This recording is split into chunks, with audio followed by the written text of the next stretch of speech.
Assalamualaikum warahmatullahi wabarakatuh. Bertemu lagi bersama saya Andri di acara Revolusi Podcast. Saatnya berani untuk bicara. Bersama kita sudah datang dari jauh sekali.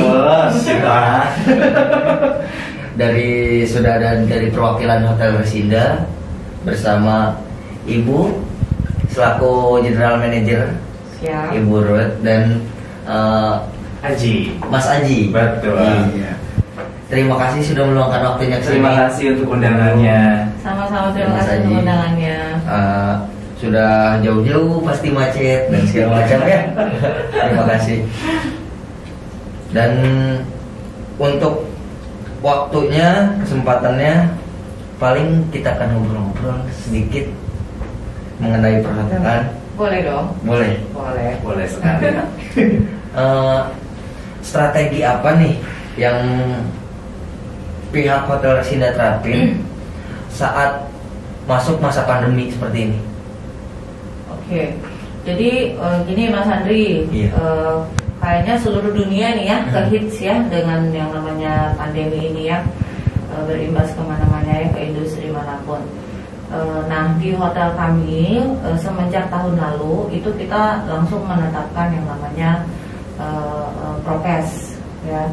Jadi setelah pemerintah menyatakan bahwa ini pandemi, kita mulai menyusun strategi bagaimana caranya kita bisa menghadapi pandemi ini. Karena kita di bidang layanan jasa ya, jadi otomatis kita harus menentukan apa yang harus menjadi standar kami supaya bisa tetap melayani. Karena syukurnya Resinda Hotel ini selama pandemi tidak pernah tutup, jadi kita terus buka untuk melayani tamu-tamu kita.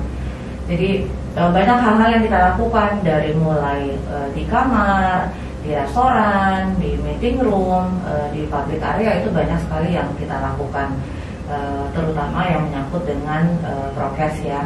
Nah, untuk mengkomunikasikan ini ke klien atau ke pelanggan kami melakukan berbagai macam hal. Yang paling utama itu adalah lebih ke digital platform. Karena lebih gampang kan dijangkau, dimana saat itu orang masih takut keluar gitu kan. Jadi kita buatkan video bagaimana prokes di Resinda Hotel itu, lalu kita post di kita punya social media sehingga orang bisa mengakses at any time gitu dengan mudah gitu. Selain itu, karena klien kita juga ada orang-orang bisnis ya, kita juga membuat Zoom meeting dengan para HR dari perusahaan-perusahaan industri di sekitar kita untuk melakukan approach gitu ya, untuk melakukan approach dan memberikan informasi bahwa ini loh yang sudah dilakukan oleh Resinda Hotel. Kira-kira itu deh komunikasinya. Wow, keren juga ya. Terus bagaimana menyiasati, kebanyakan kan untuk di masa pandemi ini ya, menyiasati yang cancel room gitu?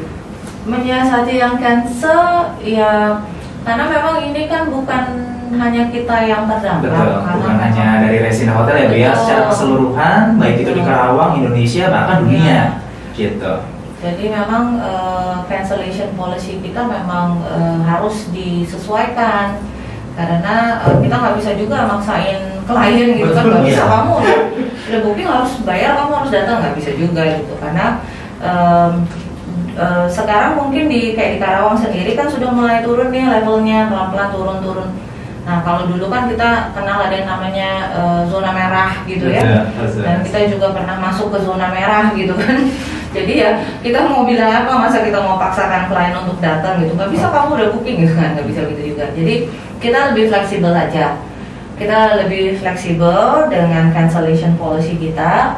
Dan memang supaya kita nggak jebol, memang banyak hal yang harus disiasati gitu, terutama untuk di operasional gitu. Jadi kita berpikir lagi dengan tim gitu ya, kita brainstorm, kita diskusi apa nih yang harus kita lakukan, kita mau gimana nih supaya operation itu bisa lebih efisien gitu. Jadi walaupun si tamu itu cancel, tapi apa namanya, secara general kita punya operasional itu tetap bisa bertahan dan sehat tentunya. ya.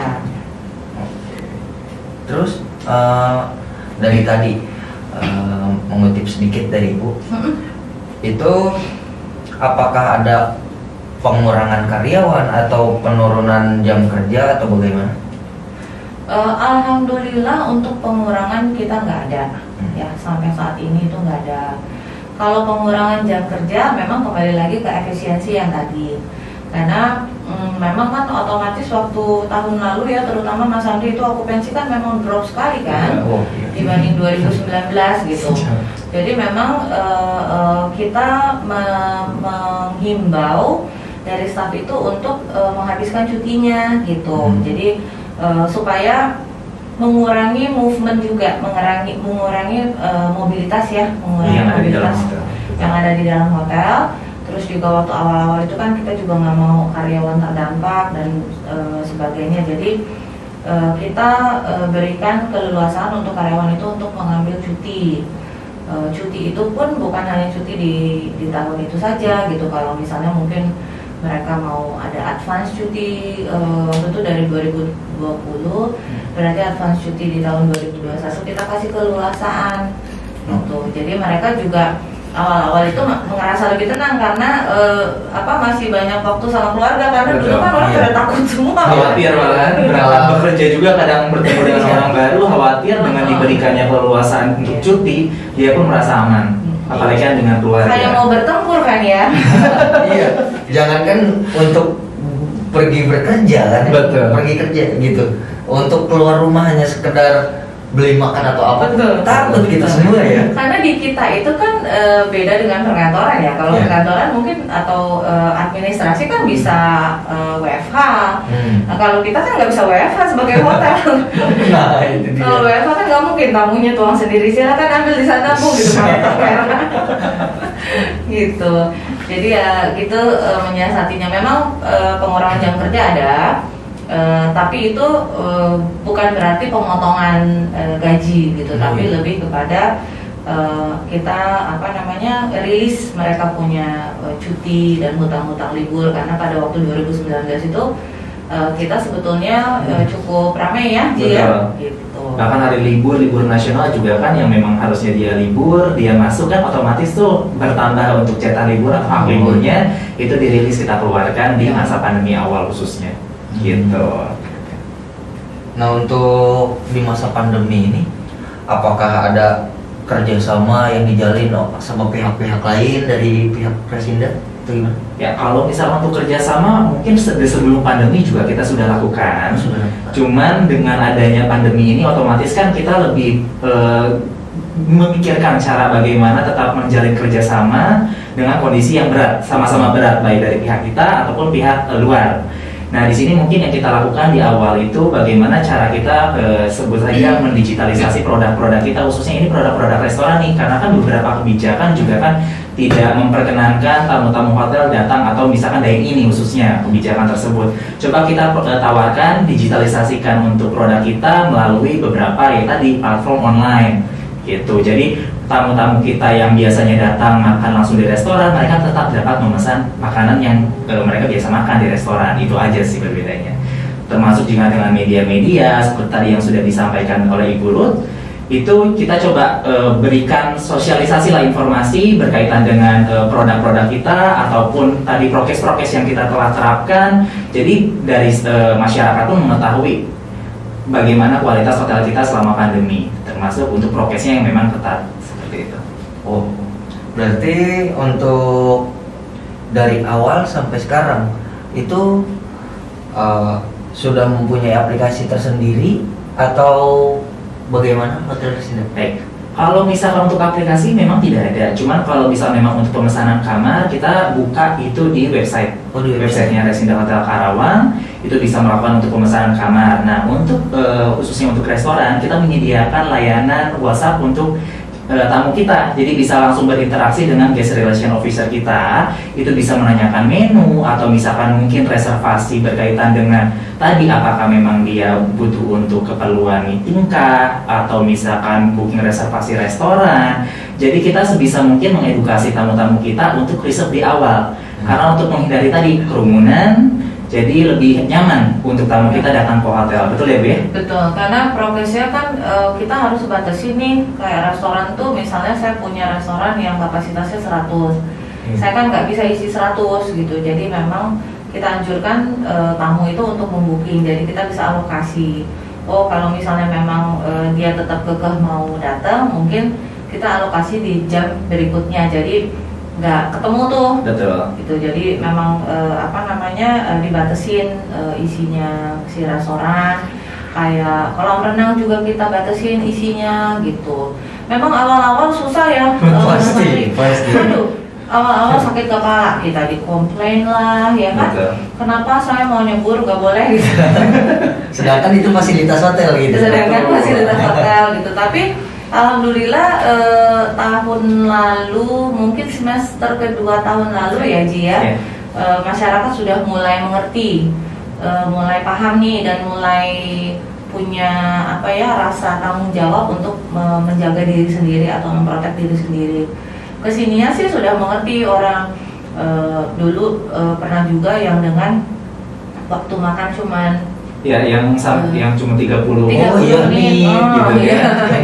Iya. Tapi ya alhamdulillah ya, karena masyarakat udah, mungkin pemerintah juga melakukan approach yang cukup baik ya, sehingga masyarakat sudah banyak mengerti, dan mereka nggak ribut gitu loh masalah itu gitu, mengerti gitu. Berarti untuk di awal-awal sangat sulit, bahkan tadi sampai ada komplain dan segala macam ya. Betul. Untuk room service-nya berarti ditingkatkan atau bagaimana? Betul, jadi memang waktu awal pandemi itu kita memang diharuskan menutup restorannya, karena kan pemerintah tidak mengizinkan untuk makan di tempat gitu. Jadi kita sempat tutup ya Ci ya. Betul. Restoran kita sempat tutup. Nah makanya kita lakukan beberapa kerjasama seperti yang disebutkan oleh Aji, dengan secara online, mau itu kerjasama dengan third party maupun kita melakukan delivery sendiri. Betul. Dan memang ya kita bisa jualannya cuma di room service doang saat itu. Gitu. Sekarang ya sudah oke lah, karena kita juga udah di level 2 ya saat ini ya. Mudah-mudahan bisa level 1 gitu. Amin. Nah sekarang memang sudah bisa makan di tempat, tapi ya tadi dengan persyaratan bahwa kita punya maksimum kapasitas yang harus diikuti gitu. Jadi untuk restoran, kolam renang, dan mobilitas dari yang serba dibatasi, Betul. itu sampai ada kesulitan yang di titik benar terendah nggak? Kesulitan di titik terendah maksudnya secara operasional? Iya. Secara operasional ya yang tadi itu, karena memang dulu kan kita sebelum PPKM yang strict banget atau pada saat kita di zona merah itu kan setelah ditutup restoran, berapa bulan kemudian diperbolehkan untuk buka dengan prokes gitu ya. Nah pada saat penutupan restoran itu otomatis yang tadinya kita untuk melayani breakfast itu kan buffet. Nah terus nggak bisa buffet kan, jadi semuanya harus dikirim ke kamar. Sementara tamu kita kan taunya kalau di buffet dia bisa dapat segala macam kan, mau Japanese foodnya, mau Indonesiannya, berkali-kali dia bolak-baliknya gitu kan. Nah ini bagaimana mentranslate kan ya si buffet itu ke dalam room service, kan susah ya. Wah, ribet sekali. Jadi kita meeting nih ya, kita rembukan, kita cari ide. Akhirnya kita memberikan beberapa macam jenis breakfast, dari mulai Chinese, Japanese, Indonesian, Western, dan vegetarian gitu. Nah di masing-masing ini pun anaknya banyak gitu. Jadi kalau Western telurnya mau diapain, rotinya mau diapain, selainya mau pakai apa, susunya bagaimana, lebih kopinya bagaimana. personalized, jadi lebih enak sih Iya, kalau misalnya tiap tamu pun betul. gitu. Termasuk protein juga ya Bu ya, kita Betul. pikirkan apakah dia misalkan ikan kah, atau misalkan dia daging, ayam, atau misalkan yang lainnya, jadi bisa di request. Cuman memang secara penerapannya itu tadi Kesulitannya. Sangat sulit. karena kita Iya. punya bangunan juga 22 lantai. Betul. Ketika misalkan harus mengantarkan ke lantai 22, makanya kita edukasi di awal ada jam pengantaran. Nah itu yang harus kita Iya. tekankan ketika check-in. Wah itu seru Mas Andri Seru waktu banget. jadi restoran itu tutup ya. Restoran tutup nggak ada tamu gitu, Iya. tapi rame. Tapi Rame sama staff. orderannya rame. Rame sama staff nyiapin orderan itu karena Betul. kan selesai langsung kirim karena kita kan nggak mau kualitasnya turun ya kalau makanan dingin kan. Sampai dingin atau Jadi kayak ala-ala kita ngirim mini buffet lah gitu ke kamar gitu. Ya, alhamdulillah dengan ide dari tim, si tamu itu nggak merasakan adanya penurunan kualitas karena kita memang memberikan option yang banyak buat lebih mereka leluasa juga. gitu. Tapi cuman emang yang biasanya dia sampai bolak-balik berapa kali Iya, gitu kan, nggak bisa tapi cuman menunggu. Ada Mas Andri yang, aduh kok rotinya cuma 4 biji ya, saya boleh nggak nambah 2 lagi gitu ya. Tapi yang namanya tamu ya kita kan Gitu. juga nggak bisa terlalu strict banget gitu ya. Special request itu kita tetap layani gitu karena kan nggak semua tamu juga sih kayak gitu. Tapi kadang-kadang mungkin senang banget sama croissant kita gitu Iya. kali ya. Karena kasihan juga kan dia kalau di buffet kan Dibalik dia mau ambil croissant, 10 ya. potong gitu kan. Jadi ya kita tetap kita fasilitasi lah gitu. Keren juga ya ternyata ya. Oh iya cuma itu gitu no. Nungguinnya itu loh. Itu apa? Tray kan kita bawanya pakai tray untuk ke kamar tamu ya. Itu tray itu udah disusunin gitu. Seru deh pokoknya seru. Pengalaman yang berbeda lah kita belum pernah ngalamin kan. Lobinya bener sepi restoran tuh nggak ada orang, cuman itu yang dicicil malah goyangnya terus makanan terus aja nggak berhenti kan, karena apa ya, itu sesuai kita buatkan sesuai dengan jam pengantarannya itu. Iya. Jadi nggak jam pengantarannya jam 9, nggak mungkin kita buat misalkan jam 7, takutnya keburu dingin kualitasnya turun seperti itu, makanya terus aja goyang itu. Nah berarti untuk dari kesulitan dari segi tadi ya. Nah, yang saya dengar untuk musim pandemi ini nih ada satu hotel di Bali, dia itu bikin usaha lainnya yaitu laundry. Apakah Resinda juga mempunyai opsi yang lain, usaha yang lain atau gimana? Kalau laundry sebetulnya hotel kita tuh sebetulnya dari tahun 2017 itu sudah melakukan usaha komersial laundry. Kalau Mas Andri main-main ke Resinda Park Mall itu kita di lantai UG ya, namanya UG ya. Lantai UG itu sejajaran dengan Trans Supermarket. Itu kita punya laundry komersial di situ. Di situ. Makanya main-main ke sana. Berhubung pandemi kan saya jadi jarang kemana-mana. Jadi sebelum pandemi memang laundry komersial itu sudah kita adakan gitu dan memang pelanggannya lumayan bagus lah gitu ya. Nah lucunya juga pada saat pandemi kecuali waktu kan sempat ditutup waktu itu mall ya. Nah setelah mallnya udah buka lagi masih tetap eksis sih ya pelanggannya dia. Jadi kayak mungkin orang lebih berhati-hati, mungkin kemarin-kemarin sebelum pandemi mungkin ya udahlah laundry A, laundry B gitu, main kirim aja gitu kan. Nah saya lihat kesini-sini mungkin orang lebih memilih lagi nih. Saya rasa semua orang juga begitu ya sekarang ini ya, mau ke restoran, mau ke supermarket, mau ke manapun, ke rumah sakit, lebih jadi kayak awareness kesehatan dan klinikalnya itu lebih tinggi kan gitu. Jadi itu sudah kita lakukan sebetulnya.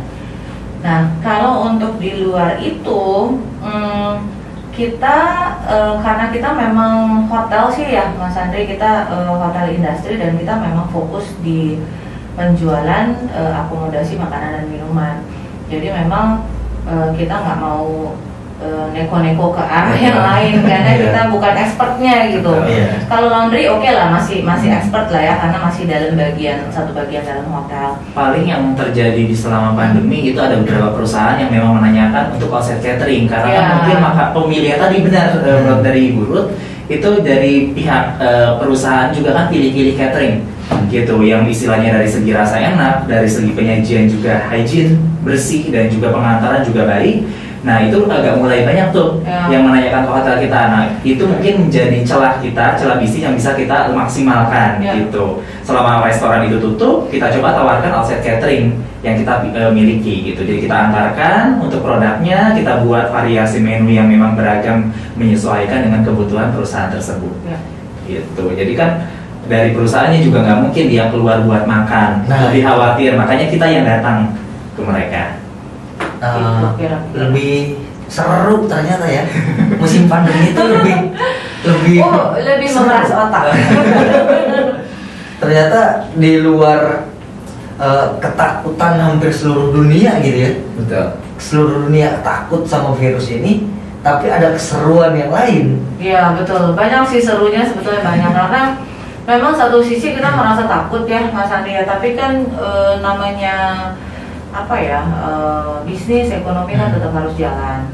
Jadi memang ekstra muter otak sih, ekstra muter otak. Tapi setelah itu kita lakukan dan berhasil, kita kadang suka gini ya Ji, berhasil juga ya, ternyata mau ya kliennya gitu. Iya, yang sampai tadinya kita nggak terpikirkan maksudnya dengan harga sekian gitu kan, ternyata tamunya mau karena mungkin tadi dia sadar untuk kesehatan dirinya sendiri, dia mau mengeluarkan ekstra lebih, baik itu biaya juga dia bayarkan gitu. Makanya kita jual yang utamakan itu kualitas. Ya, Seperti itu. jadi memang banyak hal-hal baru yang kita coba. Memang ada beberapa yang bekerja dengan baik, ada yang kurang ini juga, kurang bagus juga. Tapi kita review lagi, kita benerin gitu. Tapi memang ekstra kreatif sih jadinya selama pandemi. Dari semua departemen Iya. disuruh pikir. Dari yang sebelumnya nggak pernah terpikir gitu ya, jadi Benar. muncul ide-ide baru Iya. gitu. Betul. Jadi kayak yang tadi itu Mas Andri, pada saat kita menghimbau staf untuk ngambil cuti itu, nah sementara kita kan nggak bisa menambah tenaga kerja. Kalau cuti semua kan hotelnya nggak buka dong. Betul sekali itu. Jadi kita memanfaatkan tenaga kerja yang ada, tim yang ada, dan kita alokasikan di tempat yang berbeda gitu. Jadi kayak Aji waktu itu Nah. sempat di mana Ji? In charge-nya? Aku masih tetap di bagiannya. Jadi ada beberapa, misalnya contoh waktu si restoran itu pada Betul, tutup betul. ya. Jadi kan kita hanya menggunakan tenaga kerja untuk breakfast doang. Nah sementara saya kan punya 3 restoran. 3 restoran itu orangnya mau kemana, nggak mungkin semuanya cuti gitu kan. Setelah cutinya habis mau ngapain gitu. Ya. Jadi kita gunakan untuk menggantikan teman-teman di area lain. Jadi misalnya kalau dia sebagai cook gitu, setelah dia selesai habisin cutinya, dia harus membantu teman yang lain. Contohnya misalnya di security. Jadi mereka jadi security supaya si security-nya bisa ngambil cuti. Betul. Atau dari sales and marketing bahkan ya, sales and marketing. Mereka menggantikan temannya yang di reception atau di operator seperti itu. Jadi ya itulah efisiensi itu supaya nggak jebol. Jadi lebih fleksibel ya. Betul. Lebih fleksibel dan pengalaman yang baik menurut Iya. saya buat tim, karena mereka juga bisa merasakan teman saya kesulitannya di area sana apa, teman saya sebagai reception kesulitannya apa, sebagai security kesulitannya apa. Jadi lebih bondingnya malah justru lebih baik gitu, lebih kuat. Di gara-gara virus ini semuanya, Iya. itu malah jadi kedekatan yang lebih nggak sih sama Betul. karyawan-karyawan gitu? Betul ya, kayak tadi saya bilang itu, dia di sales marketing tapi dia ditugaskan di security, di front office, di restoran gitu. Jadi bondingnya lebih dekat. Kalau orang Indonesia kan selalu ada untungnya ya. Iya, untungnya. untungnya. Orang Indonesia itu sebenarnya paling positif Iya, ya. positif terus. Selalu ada untungnya. Ya, jadi kita punya kesempatan untuk mereka mengoverview di area yang lain gitu. Kayak tadi saya bilang, sebagai sales misalnya, selama ini mungkin mereka cuma jualan gitu kan. Tapi mungkin mereka nggak tahu nih kesulitannya di reception apa, kesulitan di security apa. Pada saat mereka terjun langsung ke sana, mereka saling lebih menghargai posisi temennya gitu. Seru ya? Seru sekali. Jadi wah, berarti udah nggak mikir ribet dan segala macam. Saya yakin sih emang sesuatu yang dilakukan dengan hati dan kesenangan itu pasti nggak capek. Betul. Nggak terlalu capek kan? Betul. Bahkan masnya dan ibu mungkin ya emang kesenangan dan itunya jiwanya udah ada di situ. Jadi iya, jiwanya hotel banget. Passion di situ dan kebutuhannya pun ada di situ. Di hotel itu enak loh Mas, kerja di hotel. Karena kita ketemu orang yang berbagai macam background, berbagai macam karakter, ya kan? Dan bagaimana kita bisa mendeliver kita punya produk itu agar cocok ke orang-orang yang berbeda-beda background dan karakter itu. Dengan produk yang sama, tapi konsumennya beda kan. Nah, gimana nyocokin saat produk kita itu dengan A, dengan B, dengan C harus sama gitu, tanpa membedakan juga customer A, B atau C. Jadi kita anggap mereka sama gitu. Ya, dan kita selalu berusaha untuk bikin pekerjaan itu fun ya Ji ya. Yeah. Jadi udahlah orang stres pandemi, kerja stres juga gitu kan ya. Jadi supaya nggak stres nih, bagaimana kita buatkan program-program atau acara-acara kecil sehingga tim itu nggak merasa jenuh gitu. Terus training juga kita bikin lagi supaya lebih inget lagi, karena kan biasanya udah kelamaan di operation sibuk, udah lupa dia itu pasien, lupa-lupanya gitu. Jadi ya dibuat fun aja Mas, bagaimana kita bisa bikin suatu hal itu, kondisi pandemi itu nggak menjadi mengerikan gitu. Tetap awas, tetap waspada, tapi nggak mengerikan gitu. Nah, untuk Mas dan ibunya nih, pernah ada atau enggak satu kejadian yang menurut Mas atau ibu itu lucu dari customer? Entah itu dia dari pesan sesuatu atau apa gitu. Kalau lucu sih banyak ya sebenarnya. Kalau lucu sebenarnya banyak gitu. Cuman ada satu yang saya paling ingat ya. Jadi memang di breakfast itu kita kan menyediakan makanan Jepang, karena tamu kita juga banyak yang orang Jepang ya gitu. Jadi kita punya pilihannya, salah satu adalah Japanese breakfast gitu. Di situ ada sushi, di situ ada pokoknya macam-macam lah makanan Jepang. Nah, ada satu, ini saya nggak ingat nih, jadi ngomongnya lucu sih. Jadi ada satu jenis masakan Jepang yang biasa dikonsumsi orang Jepang pada saat breakfast. Namanya itu adalah natto. Natto itu basically fermentasi dari kacang kedelai. Fermentasi kan namanya. Pasti baunya nggak enak, rasanya ya begitulah ya, fermentasi. Nah, tapi memang itu yang disukai oleh orang Jepang untuk breakfast gitu. Nanti dia makan pakai nasi atau dia makan pakai mie gitu ya. Nah, jadi saya pernah punya tamu nih, orang Indonesia. Memang kita kan nggak familiar gitu, nggak usah kita yang di Karawang ya. Belum tentu orang di kota-kota gede kayak Jakarta, Surabaya itu ngerti natto juga. Belum tentu gitu. Jadi dia datang, dia makan, ambil si Japanese ini, tibalah dia ambil si natto ini gitu. Nah, kita pikirkan dia minta itu udah ngerti gitu ya. Oh ya silakan diambil. Kalau kita kan sekarang buffetnya nggak bisa ngambil sendiri Mas. Jadi ada karyawan yang mengambilkan untuk tamu supaya tidak terjadi cross contamination. Diambilkan, dikasih, habis itu dibawa sama tamunya, dia makan. Begitu dia makan, dia marah. Dia panggil waiternya, "Mas, ini kamu gimana sih? Kok ngasih makan tamu ini makanan basi?" katanya. "Ini makanan basi nggak layak disiapkan gitu kan untuk tamu." Nah kan bingung kan Pak. Jawabnya gimana ya? Tim saya bingung gitu. "Pak, mohon maaf, ini memang rasanya seperti Fermentasi, itu." kan? "Ya nggak bisa dong, masa makanan basi. Coba kamu cium," katanya. "Coba kamu cium, coba kamu rasain." Dia rasain sendiri. Lalu dijelasin lagi kan, "Pak, mohon maaf, ini memang makanan ini prosesnya difermentasi. Memang menimbulkan bau dan rasa yang tak enak gitu. Kalau di kita mah kayak pete gitu merenya. Iya. Kayak jengkol gitu ya. Ada aroma khas. Kalau dimakan juga rasanya kan khas. Kalau ya. orang luar negeri kan kalau makan pete makan jengkol, ini apaan gitu ya, karena gak ada. Mungkin itu yang dialami si tamu itu gitu. Jadi dia marah-marah dong, marah-marah. Nah akhirnya kita lakukan approach yang ini ya, pelan-pelan gitu kan. Terus kita jelasin, oh ini memang proses seperti ini memang makanan khas orang Jepang dan memang rasanya seperti ini gitu.